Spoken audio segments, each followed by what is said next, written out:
Queridos irmãos, uma boa noite.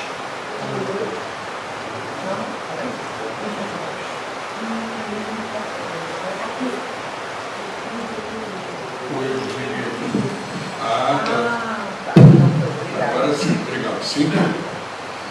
Então agora uma boa e calorosa noite.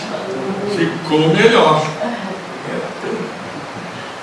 Possamos unir nossos esforços mentais, espirituais, emocionais, para que nesse contexto de hoje possamos vibrar luz para essas criaturas mergulhadas no ostracismo, mergulhadas na escuridão, que são as criaturas em depressão. É considerada o flagelo da alma, a doença do século. Ficaríamos aqui horas a fio descortinando sobre isto. Tal a complexidade do termo. Mas nós vamos fazer aqui uma síntese para que essa luz chegue a esses irmãos, principalmente que é o grande contingente de criaturas que, em linhas gerais, buscam o autocídio, o suicídio, a patologia da alma, que leva a criatura a um estado de profunda desesperança, de dor. É o vácuo existencial. A criatura não vê sentido pela vida. E isso, sabemos perfeitamente bem, é um grande atrativo para espíritos da mesma ordem. Então precisamos enfocar a depressão numa visão que é uma visão doutrinária, a doutrina espírita, uma visão chamada de transdisciplinar. Vamos entender isso? O que é uma visão unidisciplinar? Vamos dar um exemplo? A nossa medicina. Medicina medicamentosa, alopática. A criatura chega no consultório, a gente passa um remedinho, uma receita azul, e é aquilo ali. Nós sabemos perfeitamente bem que esta enfermidade da alma, ela não é somente do corpo, mas também é do corpo. Mas é um enfoque unidisciplinar. Nós temos um enfoque interdisciplinar entre duas disciplinas, por exemplo, a psicologia e a medicina, e somente. Sabemos dos efeitos importantes que a psicologia proporciona, a medicina com a sua linha medicamentosa, mas ainda deixa a desejar.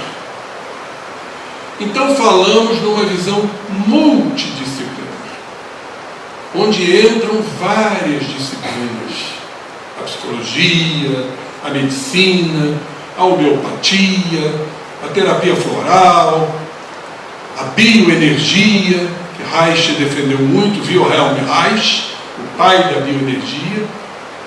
Mas cada um, ou cada uma disciplina, ainda muito fechada nos seus princípios. O que está faltando? Exatamente o que nós preconizamos, uma visão, um enfoque transdisciplinar, onde todos esses segmentos se unem, se interconectam. Aliás, para tudo temos que ter uma visão transdisciplinar. O ser humano é ligado em rede.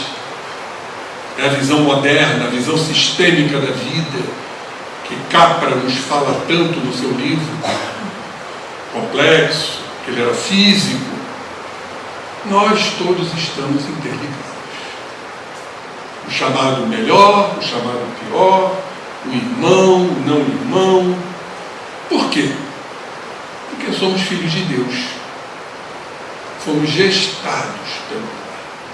Como diz um grande autor, um colega meu, Deus é o Pai e a Mãe, porque é o Criador e fomos gestados por Ele como uma mãe gestaria.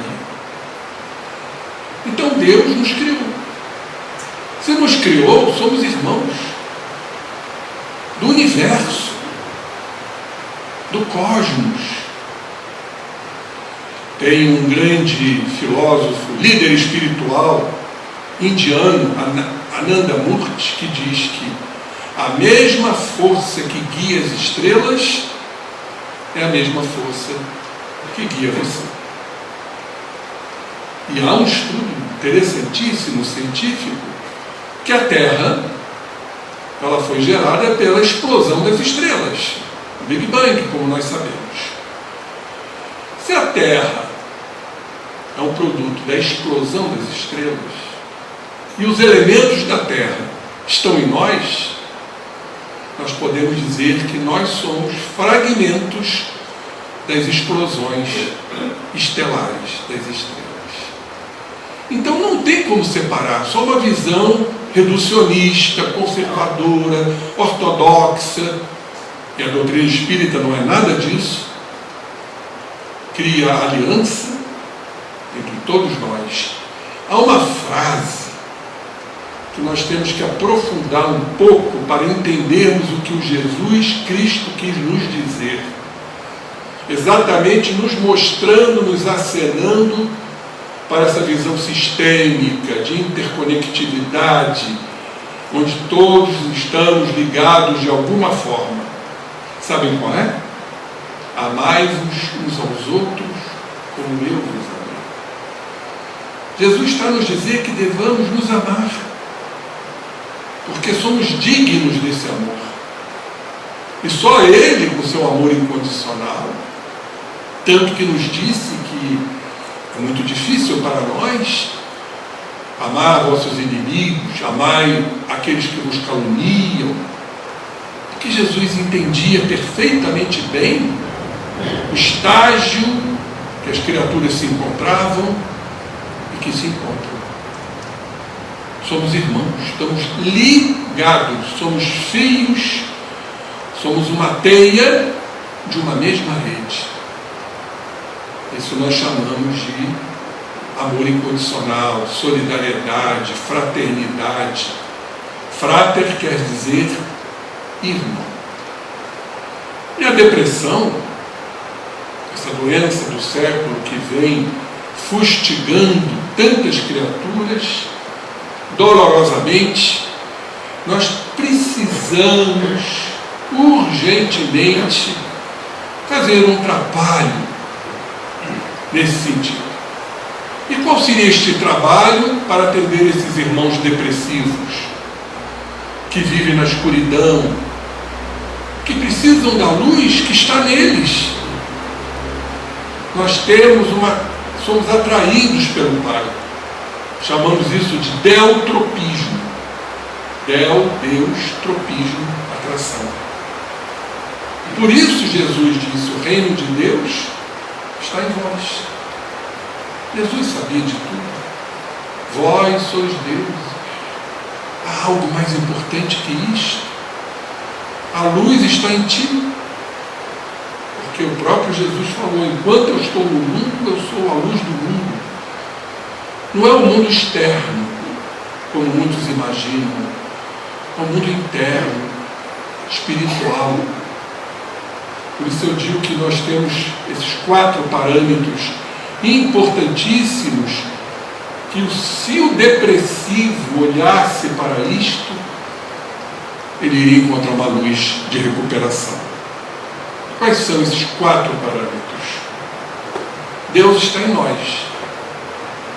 Foi o que o nosso mestre Jesus nos falou. O reino de Deus não encontra-se nem aqui, nem acolá, encontra-se em vós. E João Evangelista disse que Deus é amor. Então o amor está em nós. Mas o Cristo, o Espírito puro, também está em nós. Não foi o que Paulo, o querido apóstolo, nos disse?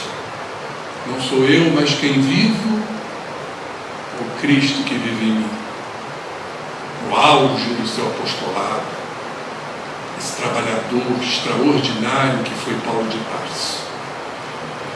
Enquanto eu estou no mundo, eu sou a luz do mundo. Então vejam que magnificência isto. Deus, amor, Jesus e luz. É o que esses irmãos precisam. Agora, nós sabemos da complexidade disso. Então, se não houver um enfoque transdisciplinar, fica muito difícil. Quais seriam eles? A parte biológica. Sabemos que existem alterações importantes nos chamados neurotransmissores, principalmente a serotonina, a noradrenalina, a dopamina, que estão desorganizadas, ou desorganizados, os neurotransmissores. Então precisam, muitas vezes, de drogas para manter o equilíbrio dessas substâncias? Sim. Então seria o fator biológico. Agora vamos para o psíquico. Aí já entramos no terreno da alma. Os fatores psíquicos são inúmeros, com processos intensos na área física, chamamos de somatizações. Então são criaturas desesperançadas, criaturas que não acreditam em si, se sentem inúteis, incapazes, impotentes, situam-se no que chamamos de zona de conforto, que na verdade de conforto não tem nada, é um profundo desconforto. A criatura entra num estado profundo de desânimo, não tem forças, inclusive físicas, muitas vezes para sair do leito. E vem alguns familiares a dizer: isso é manha, está fazendo manha. Pelo amor de Deus, isso é uma doença gravíssima que temos que considerar. Porque, como disse, depressão e suicídio estão muito próximos. Então precisa ser trabalhada a autoestima dessas criaturas. Levantar as criaturas desse quadro de frustração, de prostração em que eles se encontram, de desânimo. Tanto que ela é enquadrada, a depressão, como um transtorno da afetividade, ou do humor. O que quer dizer humor? Vem lá do latim humorare, ou seja, disposição de ânimo. O depressivo não tem ânimo algum, ou muito pouco. Isso precisa ser trabalhado. A questão do sentimento de culpa, por não conseguirem atender seus objetivos, muitas vezes egóicos, porque existe uma similaridade muito grande entre depressão e ansiedade, que chamamos de transtorno ansioso ou depressivo.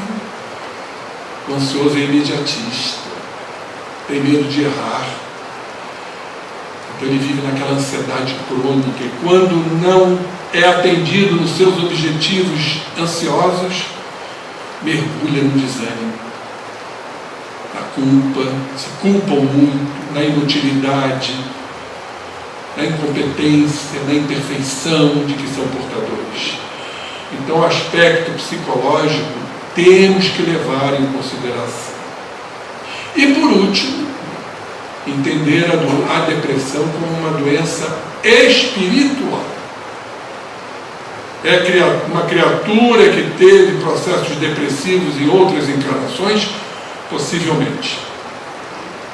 Possivelmente. Eles podem herdar de seus pais o gene, a predisposição? Podem. Não quer dizer que são todos. Mas existe essa afinidade. Porque quando a gente encarna em lares afins. Trazemos algumas particularidades, algumas peculiaridades dos nossos pais. Então tem essa questão da hereditariedade. Ela não é predominante, mas ela existe.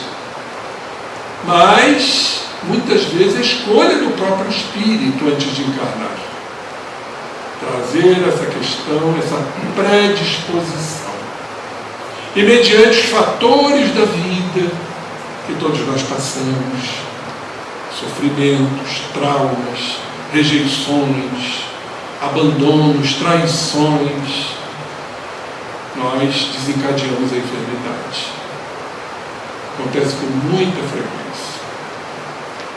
Nesses quadros, eles denominam de depressão reativa. Ou seja, vem de fora, vem da vida, vem dos dissabores, das dificuldades, dos empecilhos, e vem de dentro, muitas vezes, são as questões biológicas que chamamos de depressão endógena. Endo quer dizer de dentro. Quando não, as duas coisas. Então a questão espiritual, e vamos chegar também a uma outra conclusão, que vem assolando a humanidade no momento, companheiros, as obsessões. O espírito pode, pela obsessão, fazer desencadear o quadro depressivo? Pode. Vamos recorrer a André Luiz, naquele magnífico livro Ação e Reação, na Escola dos Vingadores, que Leonel diz perfeitamente: estamos atentos aos desejos centrais dos encarnados, ao tema básico que ele traz. Olha aí, tema básico. E ao reflexo dominante da personalidade. Aí eles são atraídos. E podem desencadear, sim, o quadro depressivo. Mas tem o que nós chamamos de auto-obsessão. Sabemos que os espíritos atuam em nossos atos e pensamentos muito mais do que imaginamos. Mas pode acontecer de ser um processo auto-obsessivo. As questões pessoais, mediante as suas tendências, e tem também a agressão constante que fazemos ao nosso arquipélago celular. Não necessariamente o que trazemos de outra encarnação. Vocês estão vendo a complexidade disso? São aquelas criaturas orgulhosas, que não abrem mão dos seus valores, das suas crenças, prepotentes, arrogantes, e a vida ensina. Ela vai ensinar pela dor. Há uma energia tão forte nas células, na organização celular, que o processo depressivo ele é adquirido. Ele não traz de outras existências. Tudo isso tem que ser levado em consideração. E aonde entra a doutrina espírita nisso, meus irmãos? O seu cabedal de caridade. Fora da caridade não há salvação. Porque o caridoso ele sai de si. Ele se preocupa com o outro. Ele se coloca no lugar do outro. Nós chamamos isso de compaixão. Uns mais, outros menos. O querido Dalai Lama do budismo, ele diz que nós podemos viver sem a religião, mas jamais sem a compaixão. O que o Cristo tinha por nós era compaixão e misericórdia. Misericórdia vem do latim miserere, que quer dizer compaixão, cordis, que quer dizer coração. Além de se colocar no lugar do outro, nós sofremos com o outro os males que ele carrega, e assim era Jesus. Bem-aventurados os misericordiosos que obterão misericórdia. Uma das bem-aventuranças. E qual o cabedal que a doutrina espírita pode nos trazer, meus irmãos? Qual? O que vocês estão fazendo aí? Ou seja, introjetando tudo que eu estou falando. O ensinamento. É fundamental a instrução. Mas ela não é determinante. A instrução, aí entra a educação no lar, Hoje um sério problema para a nossa sociedade. Existe um estudo maravilhoso que eu venho preparando, chama-se Educação pela Paz. A paz ela não surge à toa, a paz é construída. E aí o papel dos professores, o papel dos pais, dos cuidadores, em instruir. Mas segundo estudos recentes, científicos, isto representa apenas a 10%. E os outros 90%? É o exemplo. As palavras convencem, mas os exemplos arrastam. Cristo convencia, mas ele arrastava. Nós chamamos isso de metamensagens. O que significa isso? A postura de todos nós diante dos nossos redentos, de nossos filhos, daqueles que convivem conosco. Como é que nós poderíamos esmiuçar isto? O olhar. Jesus tinha um olhar cândido, profundo, chamamos de olhar percussiente, que penetra, sorriso nos lábios, a posição, o carinho, o afago, o abraço. Tudo isto é confortante para aquele que repentinamente traz uma predisposição ao quadro depressivo. Ele se sente acolhido, ele se sente amado. Muitos ainda não conseguem amar, mas precisam do amor. Porque este amor dado poderá desencadear o amor que está neles, como está em todos nós, nessa visão chamada de visão holística. Então, meus irmãos, é a postura, é o exemplo. E aí, essa grande pedagogia, que é a pedagogia do amor. Os filhos precisam do amparo, do apoio, do carinho, do diálogo e do exemplo. Principalmente sermos exemplos, porque os filhos normalmente nos seguem. Então estamos vendo aí esse sério problema, porque falta tudo isto. E a casa espírita também, porque a postura do orador, a postura daquele que faz o atendimento fraterno na casa espírita é fundamental. Quantos não chegam aqui, não aportam aqui, precisando de um abraço.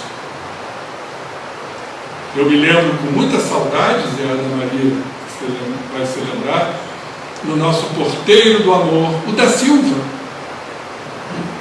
Pessoa extremamente amorosa, como ele abraçava a gente. Eu dizia para ele que não era um abraço, era um amplexo, de tão forte. É o pai da Luzilene, que trabalha aqui. Era casado com a Aresil também, que eu conheci. Pois bem, então é esse complexo muito importante. Além de toda a terapêutica espiritual. E a medicina e a psicologia estão chegando a isso. Estão chegando e de uma forma célere. Então, é o passe que daqui a pouco vocês vão receber. Quando a gente fala que o depressivo está sem luz, luz é energia. Luz são fótons. E aquele que aplica o passe está transfundindo o ectoplasma, fluido vital. Poderíamos dizer, se um depressivo estivesse aqui, após o passe, poderia sair curado. Eu não diria curado, mas eu poderia dizer melhorado. A importância do passe. Se as pessoas todas entendessem isso, não faltariam, mesmo com a chuva, porque é uma terapia de cura. de energização. Como o mundo espiritual que está aqui presente, que eu não vejo, que eu não sou vidente, está trabalhando, tirando de um, colocando no outro, para a homeostase, para o equilíbrio orgânico, psíquico. Porque o ectoplasma está ligado ao pensamento, o fluido vital está ligado ao pensamento, como diz André Luiz. Então vejam a importância dessa terapia, terapia do passe. E a oração, meus irmãos, a oração, eu chamo de estado de prece. Tem um filósofo grego, que eu gosto muito, Epiceto, que ele diz o seguinte: pense mais em Deus do que respiras. Vamos exagerar, né? Vocês sabem que eu venho fazendo isso todos os dias. Eu não estou me enaltecendo, pelo amor de Deus. É uma técnica que eu utilizo que eu posso passar para vocês. Todo dia que eu saio de casa, quando eu vou para o meu consultório, quando eu volto do meu consultório, quando eu vou depois do almoço, eu oro. Eu oro primeiro para ser abastecido por este fluido vital que está na natureza. Há elemento maior portador de fluido vital do que o Sol? A natureza, as árvores, as plantas, as flores. E eu tenho algumas limitações no campo pleuropulmonar, mas eu não fico só nisso. Eu penso no momento da expiração. Vocês sabem muito bem, quando a gente expira, a gente está o quê? Eliminando CO2. CO2. Então tem oxigênio. E o oxigênio é rico em ectoplasma. Por isso o sopro, que ainda nós estamos um pouquinho distantes, né? Teríamos que ter um avanço espiritual para nos utilizarmos daquilo que Jesus utilizava, que é o sopro. Mas quando a gente pensa positivamente, a gente está doando o ectoplasma. Eu penso para aqueles que padecem, para aqueles que estão em convulsão, estão nos leitos de dor.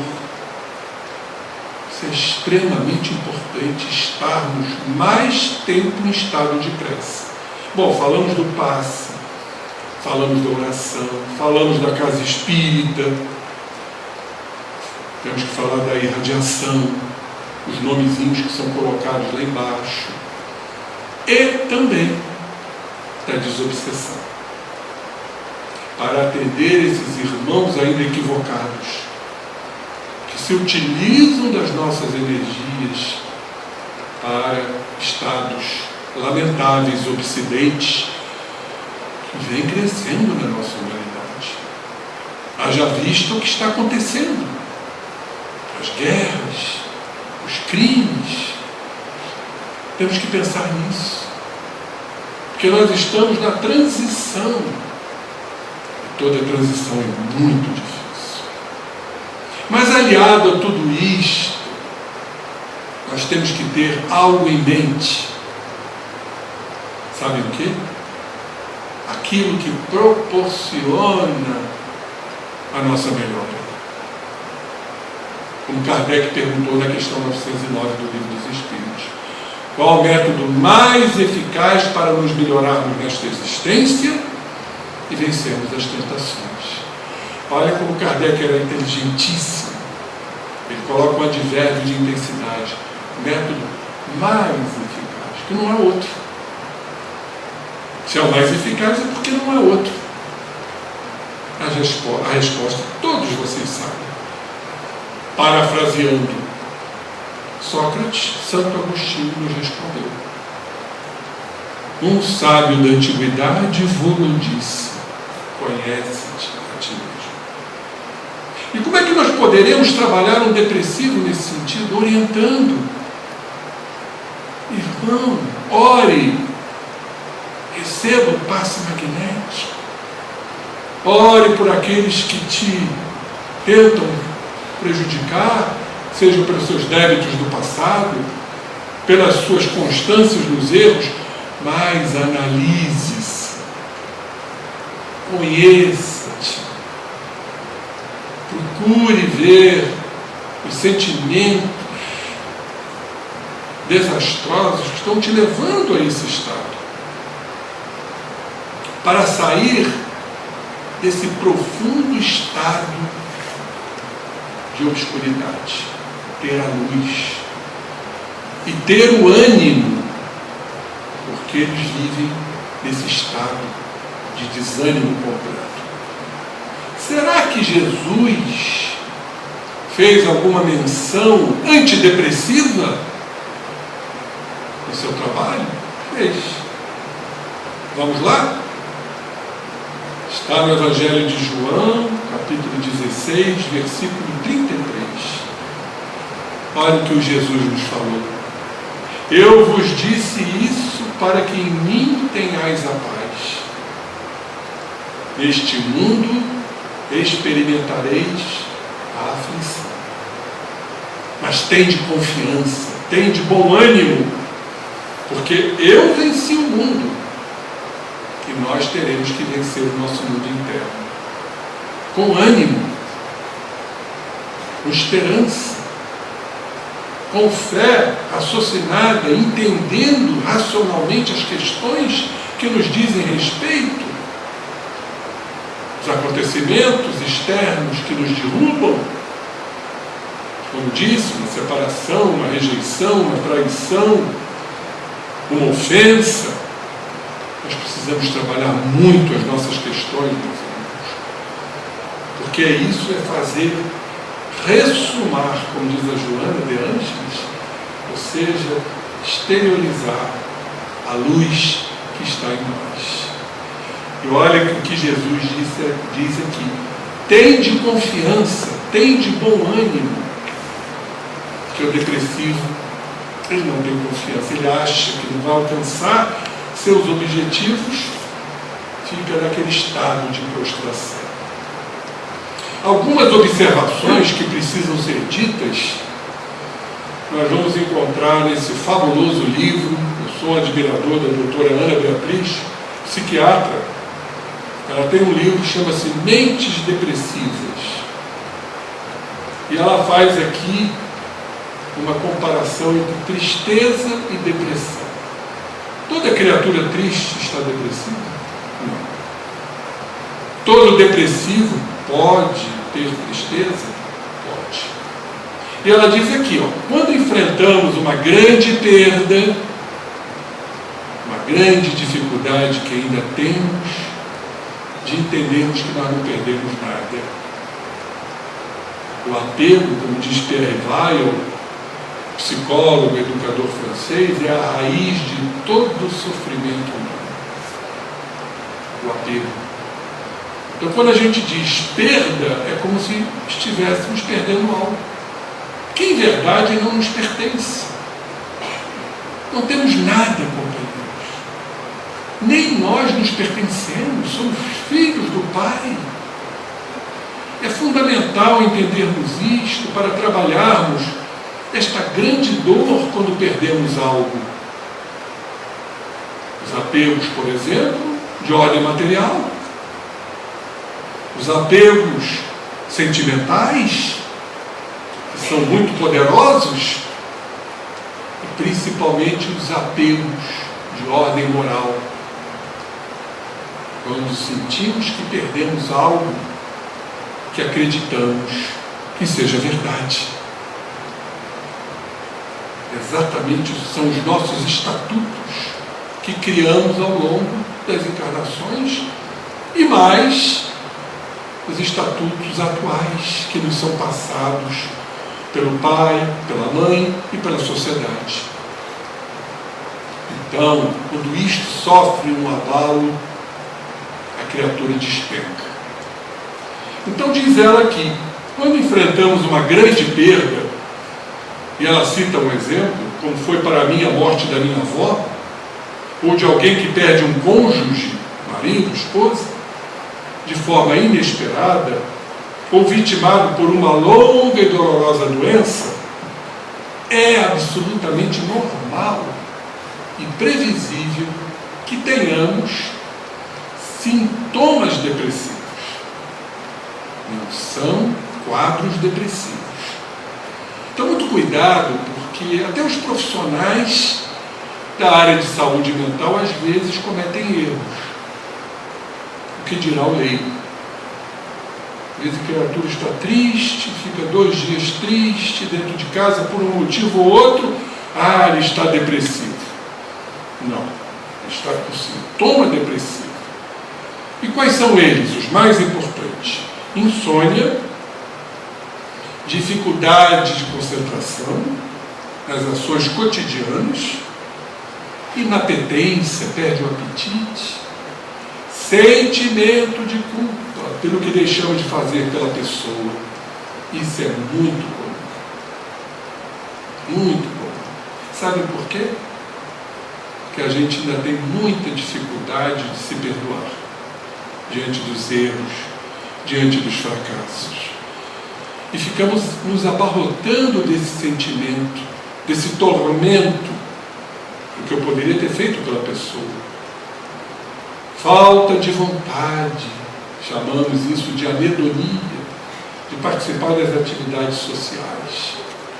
Bom, nesses casos, a presença desses sintomas não pode caracterizar um comportamento anormal. São sintomas comuns a todos nós. São normais e fazem parte de um período que chamamos de luto, que todos vivenciamos quando somos submetidos a uma perda, a uma separação. Luto. O fato de ser normal e previsível, vejam bem, não invalida a dor, nem o sofrimento que acontece nesses momentos. No entanto, diz aqui a autora, interessante isso, viver esse luto é necessário e saudável até. Porque é a partir deste luto, dessa tristeza, que nós vamos fazer uma abertura para uma compreensão. Por exemplo, desencarnação. Nós podemos trazer aquele que desencarnou de volta? Então esse luto ele é passageiro. Ele vai acabar nos reabastecendo para que a gente possa recuperar nossas forças e seguir em frente. Como diz ela aqui, na difícil e fascinante tarefa de escrever a nossa vida. Então, durante o luto, as perdas, a tristeza, a ansiedade, são reações necessárias e até salutares diante das perdas, sejam elas de qualquer dimensão e natureza. Portanto, não existem dores maiores ou menores, somente cada um sabe a dor que sente em sua alma, e é uma grande verdade. Agora, no entanto, existe um tempo médio, em torno de mais ou menos 2 meses, para que essa dor do luto seja considerada normal e saudável. A tristeza, a saudade, a inapetência, a apatia, a inércia, ela dura em torno de 2 meses. Agora, se essa dor começa a se estender, se tornar intensa, incapacitante, esse é o termo adequado, apropriado. Ou seja, a pessoa cai na baixa autoestima, estado de menos-valia, se sente incapaz para sair de casa, exercer o seu lado profissional, suas ligações sociais. Então, essa é a palavra-chave quando a criatura cai no terreno da incapacidade. E aí, então, ela tem muita chance de lentamente esse sintoma depressivo se transformar numa depressão clínica. E aí o que acontece? Esses sintomas se intensificam e impossibilitam os portadores de exercer suas atividades sociais, familiares e profissionais. ele está doente. E aí nós vamos cair em toda a terapêutica aqui, chamada terapêutica transdisciplinar e holística, o médico, o psicólogo e o lado espiritual, onde vamos abarcar todas essas possibilidades. Por isso a casa espírita tem um papel fundamental para o tratamento desses irmãos. Não estou dizendo que os outros segmentos não tenham,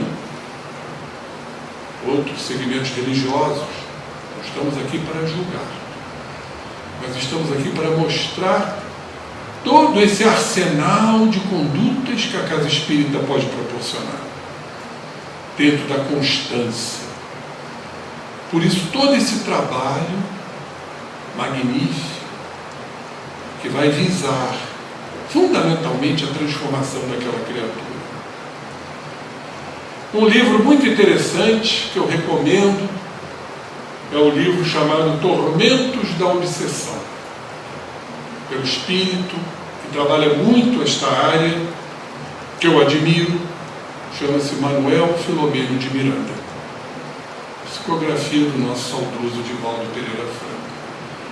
E lá no último capítulo, agora não me lembro se é o último ou penúltimo, tem um orador espiritual que se assoma na tribuna e fala sobre o distúrbio depressivo. E foi chegado, através de fontes seguras, que esse orador era Dr. Carl Gustav Jung, que falou extraordinariamente. Se vocês puderem, não sei se esse livro tem na biblioteca, peguem Tormentos da Obsessão. E lá no finalzinho vocês vão ver o distúrbio depressivo, que no mundo espiritual, o eminente psicólogo, psicoterapeuta, psiquiatra, Dr. Carl Gustav Jung, nos fala. E ele aqui faz esta citação sobre Freud, psicanalista, que sugeriu que o luto era o responsável pela depressão. Hoje nós sabemos que não é só isso. Existem esses multifatores que aqui eu já citei, desde que compreendamos a reencarnação, desde que compreendamos a postura psíquica desse depressivo, desde que compreendamos as questões sociais, familiares, que fazem desaguar, principalmente se houver uma predisposição nesta patologia, meus irmãos, que, segundo relatos, vem acometendo 1/4 da humanidade, com o diagnóstico.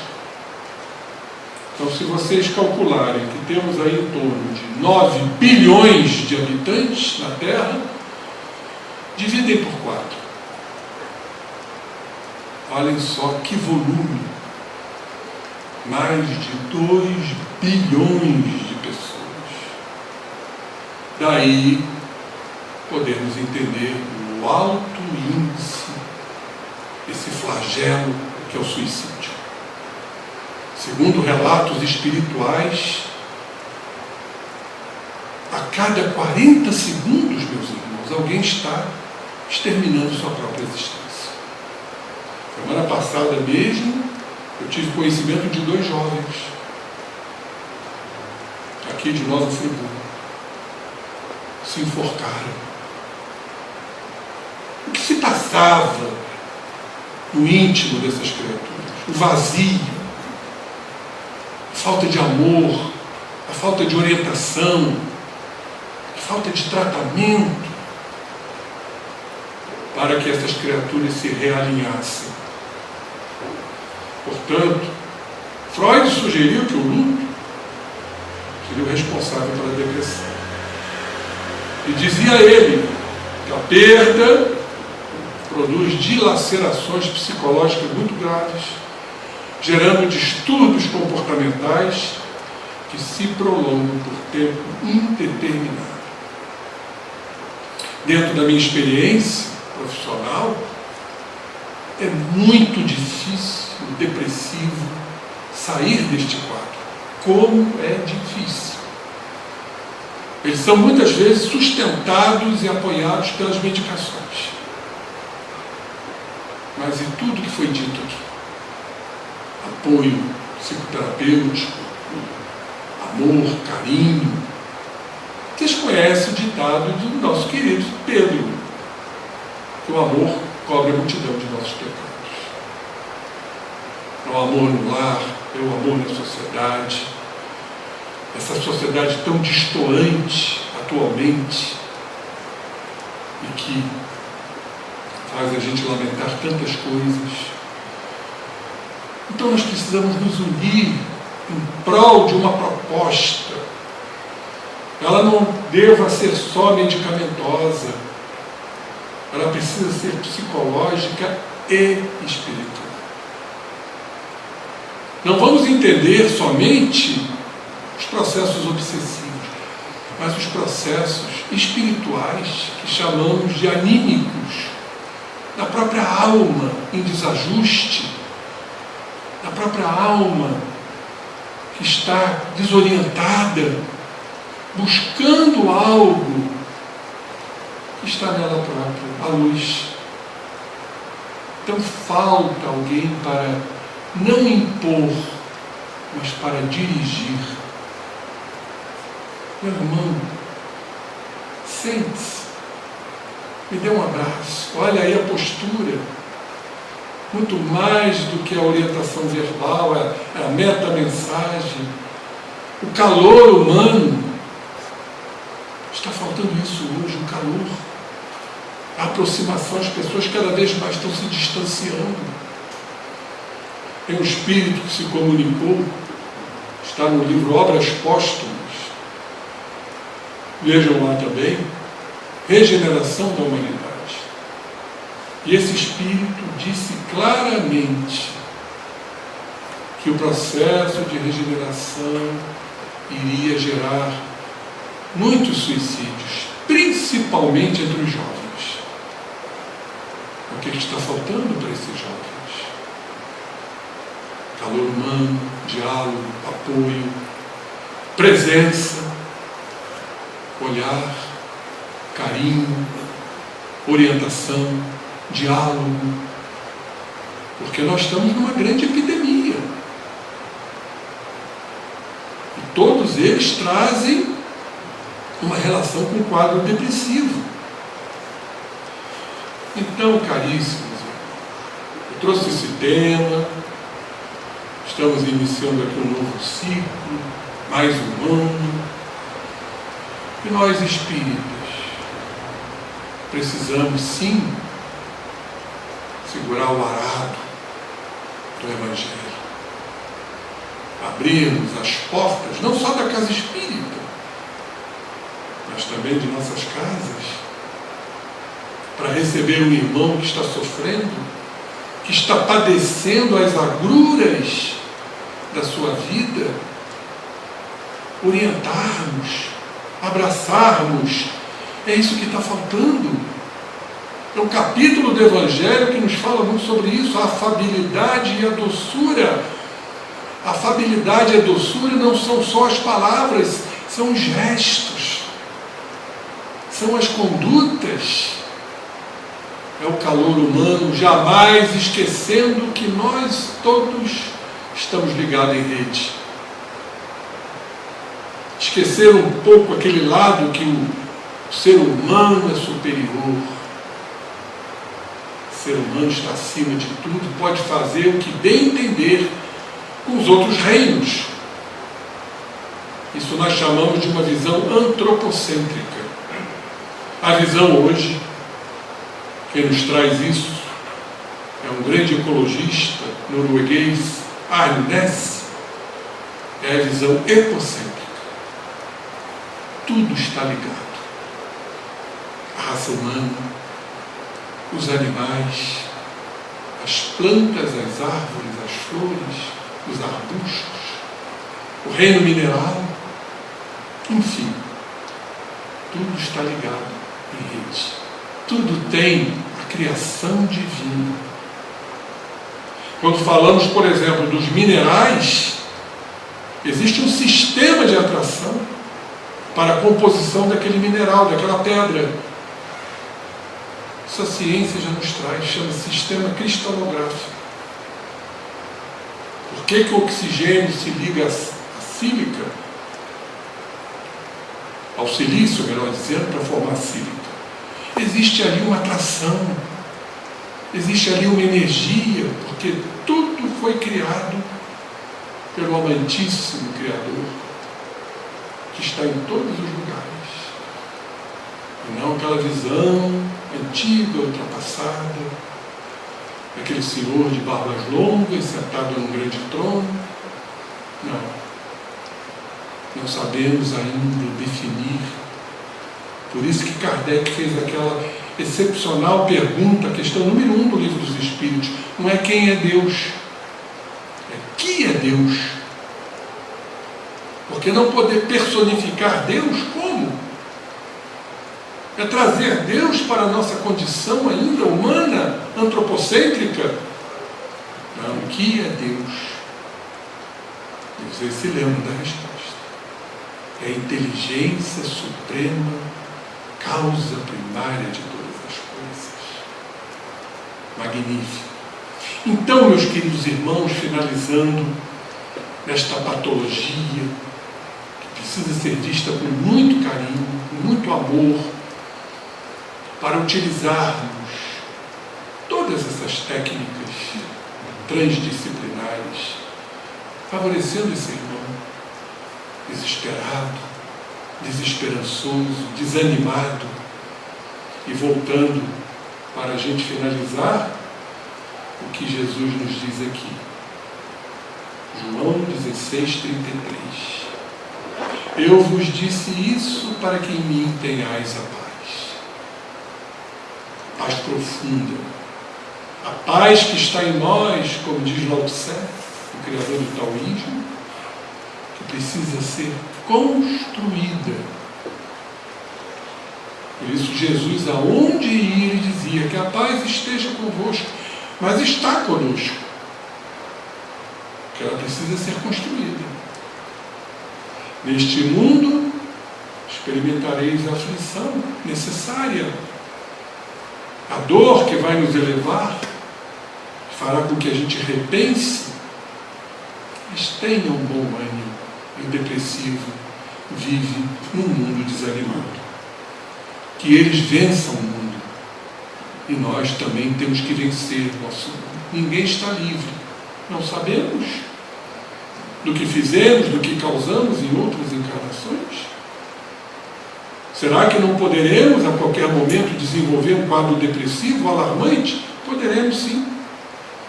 Oremos. Oremos para que Jesus cada vez mais faça resplandecer em nós a luz. Por isso, o nosso título, A Alma em Busca de Luz, que ela encontre. Muita paz a todos.